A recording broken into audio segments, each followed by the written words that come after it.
Hello and welcome to the Empowered Couples Podcast, where here you get modern, non-boring relationship advice for you and your partner to communicate like pros, fight smarter, and stay on the same team no matter the challenge that you face. I'm one of your hosts, Aaron Freeman. And I'm Jocelyn Freeman, but you all just know us as the Freemans. And this episode is top 3 sources of marriage dissatisfaction for women and how to prevent them. Now, before you think we're biased and that we're going to quote unquote say that men are guilty of these 3 things and women are perfect, don't worry. The next episode is going to be covering the top 3 sources of marriage dissatisfaction for men. So stay tuned in for that one.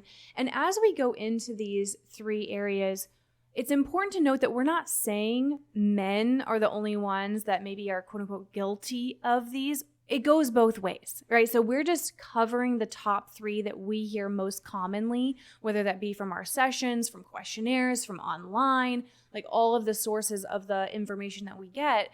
And so it does go both ways. The 3 that we're going to focus on, both partners should be focusing on these. These just happen to be very prevalent from what we hear from women talking about the areas of dissatisfaction in their partnership. Now, I think it's important to say, this is what I believe, that when we get married to someone, when we're choosing to do life with someone, we're saying, I am going to care about your needs. I'm going to care about whether you're satisfied or not. I'm going to do my best to meet the standard that we have set for a partnership.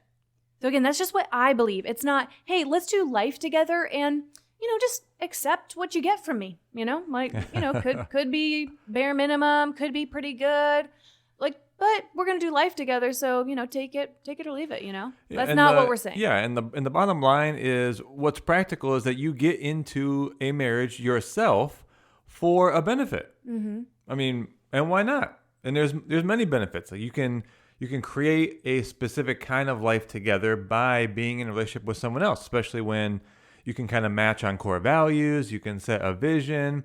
You have similar personality traits that allow for that. Mm-hmm. And let's be real. As much as the relationship space is about like, I love you so much and I'm here to serve you. And what is it like?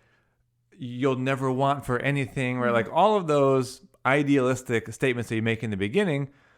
Let's be honest. Like it is also that you are satisfied with your own life and you have a partner that helps meet your own needs as well.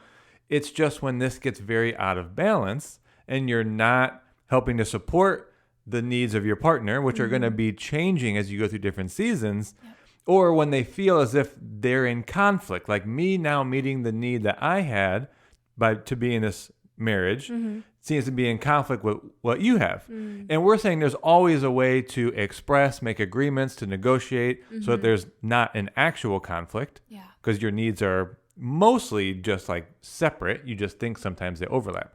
So that's where we're going, right? Just being honest. You are here to help meet the needs of your partner, and being in a relationship is a benefit for you to also express your needs. Yeah. So ultimately, as we go through these top 3 sources of marriage dissatisfaction, it's going to be about turning them from dissatisfaction to satisfaction, right? And to see improvement and growth. So don't worry. We're not going to just focus on the not so great. We're going to give you ways to turn them into areas that you are happier within the partnership. So let's just get right into the first one. And this we actually put up on a post online and was blown away. Sometimes things just like click even more than we anticipated. So we had talked about this first one, and so many people were like, this is exactly how I feel. And that happens to be not following through. So feeling dissatisfied with whether their partner is great at following through or not. And what we hear a lot of times is, well, I have to follow up. And then I'm told I'm a nag for following up several times, or I have to remind them, or it never happens. And they just tell me it's not a big deal, or it's not a priority.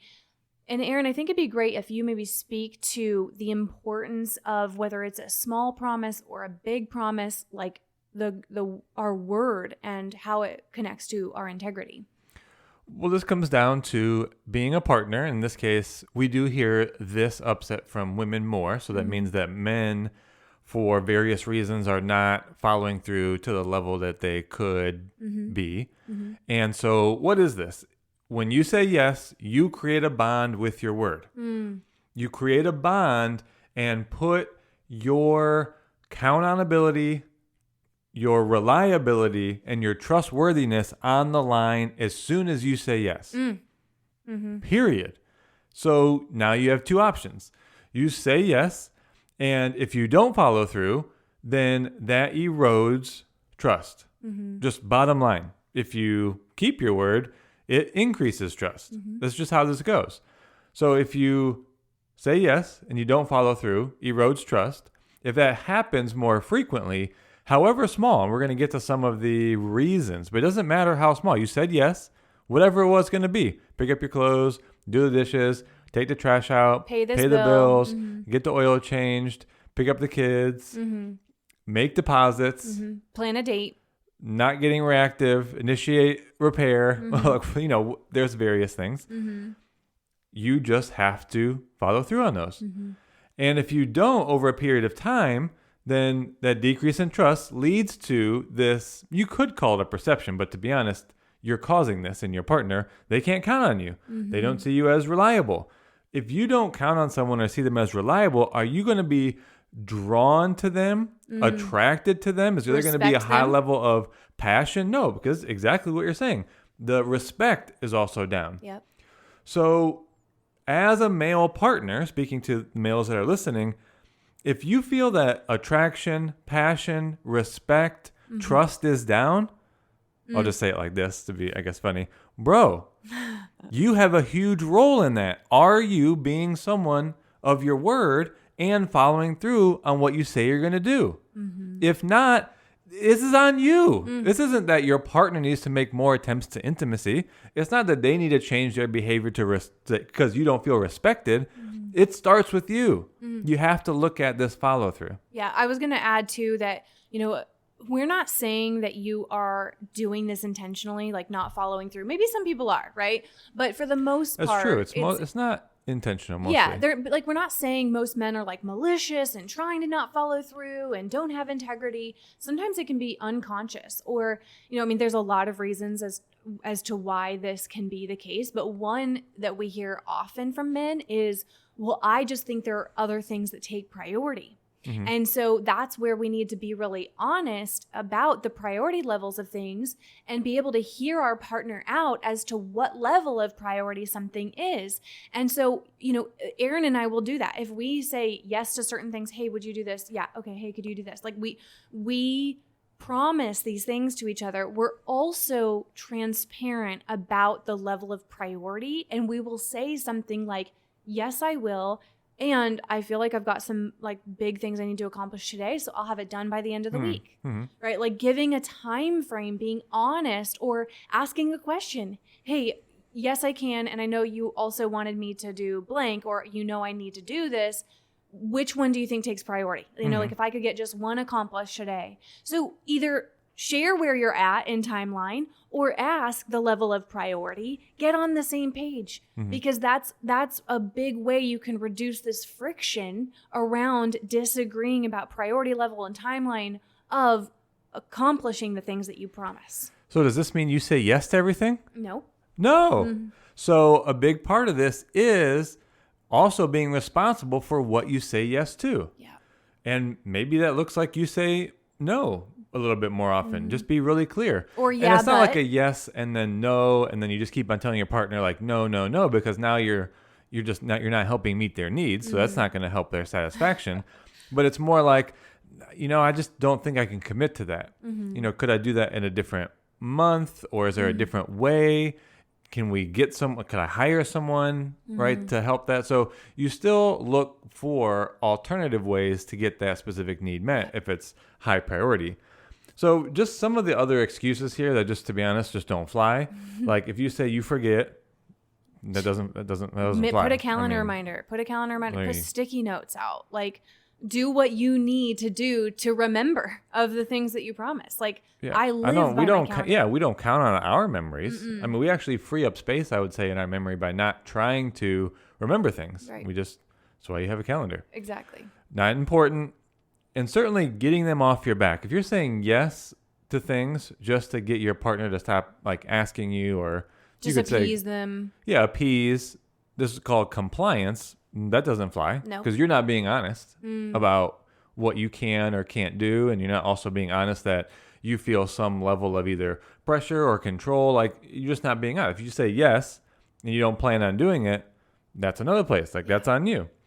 And maybe you say, I'm too busy, but that's where you just need to get more into communication. And then you mentioned the misunderstood priorities. Exactly. So that is the most common one that we hear, right? And it is both about the tangible things like the to-dos, but also don't forget the things you say you're going to improve on. You know, you had mentioned a couple of the intangible things like, yes, I'll handle that situation differently with our kids. Or yes, I will work on initiating repair, right? Mm-hmm. So all of the things that you promise and you say, whether to do or the intangibles, make sure you are following through more. Now, we did hit on the negative impact of not following through, but just as we close this point out, if you do keep to the things you say, it has the sort of opposite positive effect. You build trust, you build accountability, Attraction. you build reliability, you build respect, and then that grows attraction and passion as well. So it's like you want to be responsible for the level of attraction, passion, and trust in your relationship. So do what you say you're going to do. I'm so attracted to you right now as you say this. Well, and I can count on you. Like, I can count on you 100%. So let's go into the second source of dissatisfaction that we hear from women, and that is feeling their partner is emotionally out of tune. Now, specifically, think about what it means to be out of tune. It's that there's this almost like an oil and water feeling. We're not saying, and Aaron and I were talking about this before recording, we're not saying that men, you need to be more emotional. Like, we're not trying to make you more feminine or make you someone that you're not. Of course, men do have feelings. Like, you are a very emotionally intelligent person, right? Like, you're connected to the range of the emotions that you have. But the way that we hear it from people with emotionally out of tune can feel like, let's say I go to Aaron and I'm excited about something, right? Whether it's like a win or something fun I did today with Sky. And maybe Aaron is in a different place and he's more on finishing his tasks, his day. He's thinking about something more logical. What they'll say is they feel shut down. They feel as if there was no reception to it. There wasn't even like entertaining the excitement or being engaged in it. It was just kind of like a shut down feeling. Now, of course, one thing that we always say to both partners is, check on your partner's availability. Like, make sure they are available to talk and they have the headspace to discuss whatever. It's not like I can just go and kind of blindside Aaron anytime I want to talk about something and I'm excited, right? So that's something we can all do to improve. But the emotionally out of tune feeling is like, here's another way that we hear it is, let's say I'm really struggling with something. I'm either feeling anxious or I'm feeling fear, and I go to share with Aaron and he gives me logic or tells me why it's not that big of a deal. Or, oh, all you need to do is go and do this. Like, he's emotionally out of tune, out of sync with me, right? How else would you speak to this one? It's, to me, about similar to Read the Room, which we did a couple episodes ago. It's being able to, we'll say, attune or recognize the direction of the atmosphere emotionally. You could say energetically. You could even just say attitude-wise. Okay, so if your partner is bringing an attitude, making it very simple, an attitude of celebration and enthusiasm, you want to recognize that the opportunity is to affirm and support that, and then it will grow. And I was guilty of kind of shutting down your enthusiasm, I'd say, earlier on. And it's something I still do from time to time. But wouldn't you rather be connected? Wouldn't you rather be having like a really fun, enthusiastic, energetically rising conversation and state with your partner? Where what we tend to do as men, if we're not blindsided, right? Like, if you're blindsided, you're doing something else that's like, hey, I'm busy, don't talk to me. So that obviously shuts it down. But another way is we tend to start to think about, like, logically, is there something I need to avoid as a possible negative future outcome? So this shows up in various ways. Maybe you bring to me, for example, like a new idea for an event or something we're going to do with couples. Or a house. Yeah, exactly. We're building a house. Yeah, we are building a house, right? Exactly. So you have all these ideas. And a lot of times I think as men, we think what you share means I have to immediately act on it. but that's wrong. You're just excited about the possible future. Mm-hmm. But we think, I guess maybe just me or the majority of men, right? What's the negative future I need to help avoid or prevent? That's interesting. And so then we provide things like, oh, well, that might cost this much, but then there's this much management that we have to do. There's this factor. We're not going to have childcare, but we've already done this and we've already had a vacation. So we just suppress it. We just squash it.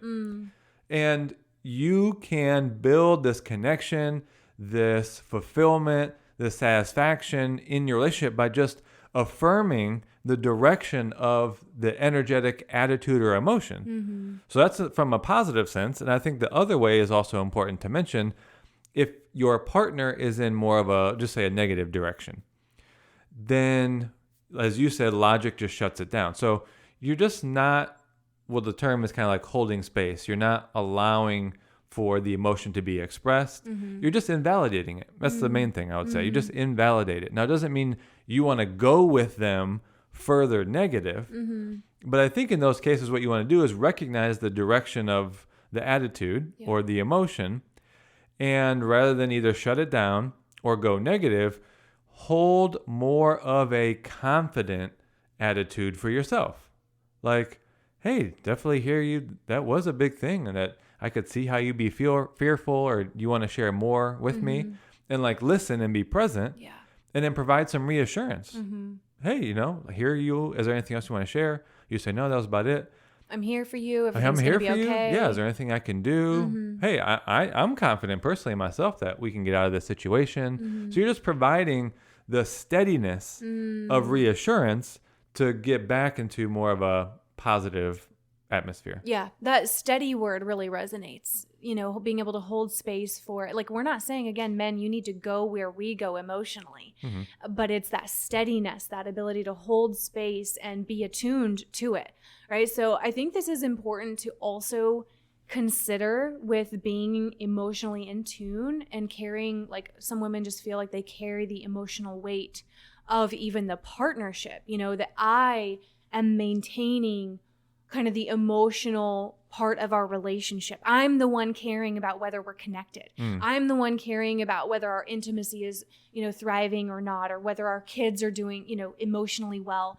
And so I think men can participate more in considering the emotional atmosphere within the partnership. And this is a big place with repair. So if conflict is occurring, if arguments are happening, don't let women be the only ones carrying the weight of repair and caring that it is resolved. Because I know men by not 100%, but we see often in our sessions that men can more often than women kind of compartmentalize and be like, okay, I'm kind of over that. Sometimes without even needing to specifically talk about it. Women, we need to process maybe even more than men. We need to process, we need to talk about it. And so even if you feel repaired, if she doesn't care that she isn't repaired, initiate, hey, I can tell you're not resolved about it. Let's talk about it. And so I think that's just a way that men can help assist carrying the emotional weight, kind of be more emotionally in tune, as well as thinking about repair, thinking about the emotional atmosphere of the partnership. So this is a big one. And, before we go to the third one, which I think will be a really great reminder for everyone, we know that the things we're talking about are easy to lose sight of on a day-to-day, week-to-week basis because you're busy. You're doing as much as you can, whether it be, the work hours, whether it be with the kids. And it can be like, man, I'm trying to do my best in all of these areas. And that's truly why we think it's just so important to have a weekly check-in, have a weekly huddle. We said this to several couples this week on sessions. Like, do you have like a weekly check-in? You take, 5 to 10 minutes and they're like, no, like we're just literally on the fly every day, making it happen. And so that's why we're such huge advocates of having a weekly family meeting. And then there's a separate structure we use for like a higher level quarterly check-in and then yearly. And this is why we created our brand new guide, where you can get our exact structure and template for the weekly check-ins, the quarterly, and the yearly. I'm telling you that if you just take the few minutes every week to ask the 5 questions that we include for the weekly, it will make such a profound difference in your relationship, preventing conflict, boosting the satisfaction, monitoring your love accounts, and so on. So I highly recommend getting our weekly family meeting guide. You can get instant access to it, open it up on your device, print it if you want. So go to thecouplesexperience.com/family. The link will also be in the show notes, and you can get that guide for life, have access to it. So with that said, Aaron, I think the next one is something that comes up on a lot of sessions. Do you want to introduce that one? Yeah, it's an interesting one. The point is that there's an imbalance of the roles and responsibilities within your marriage to manage life and the tasks that it takes to just manage all of the activities, manage the possessions that you have.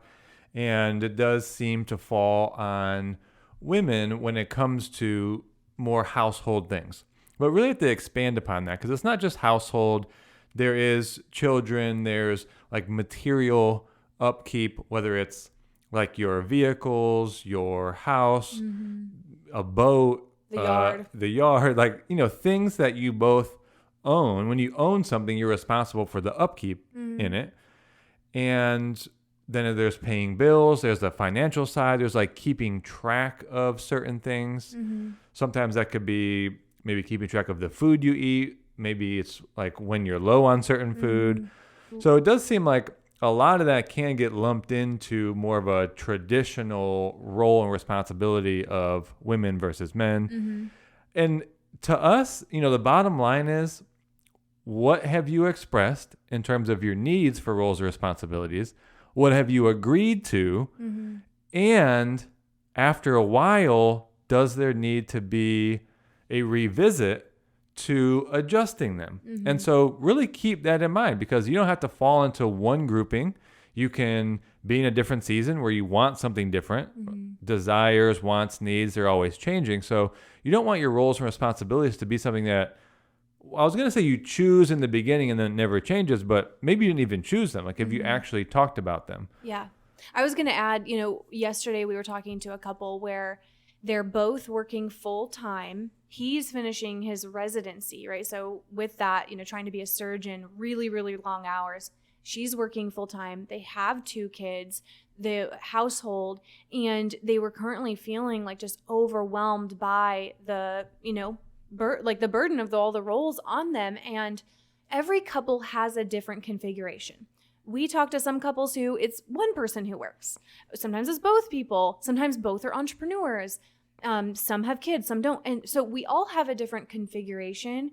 What's key is that it's agreed upon, that it's, like you said, revisited or renegotiated if needed. Like, that's something you and I do often, is kind of like, hey, if we're feeling a big stressor here, if we're feeling spread thin too much, we go, okay, what do we need to reevaluate? Does that mean getting more support in a certain area? Does that mean one of us taking over a certain role for the other person in this season or forever? Does that mean like a change to hours, work hours?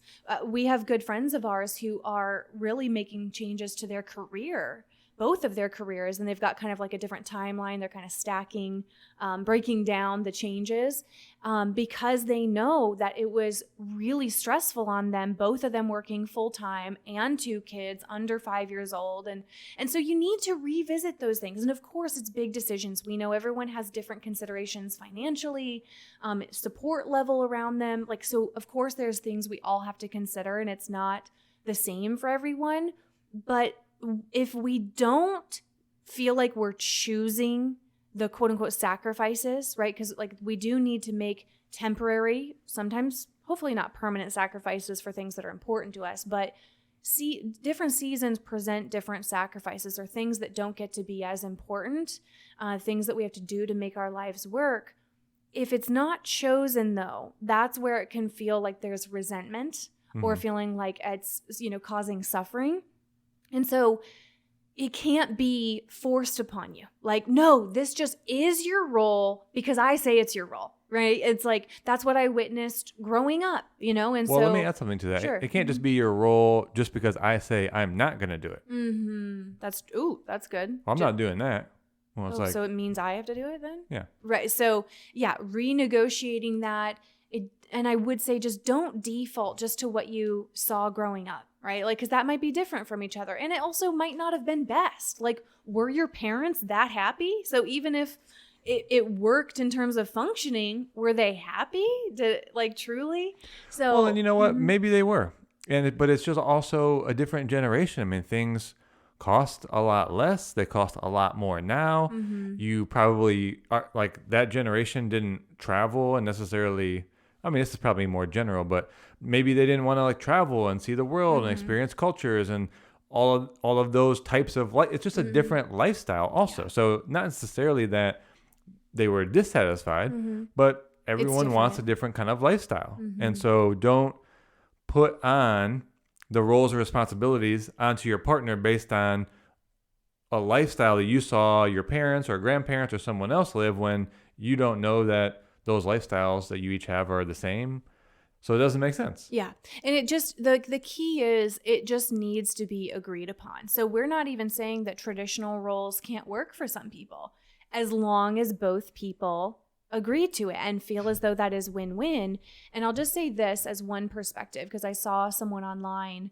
She talks a lot about like mothering, parenting, marriage, etc. And I can't remember her name right now, but she said, so I have my full-time job during the day, which is caring for the kids and she's got like a side business online. So my full-time job is taking care of the kids, managing school, managing appointments, all that.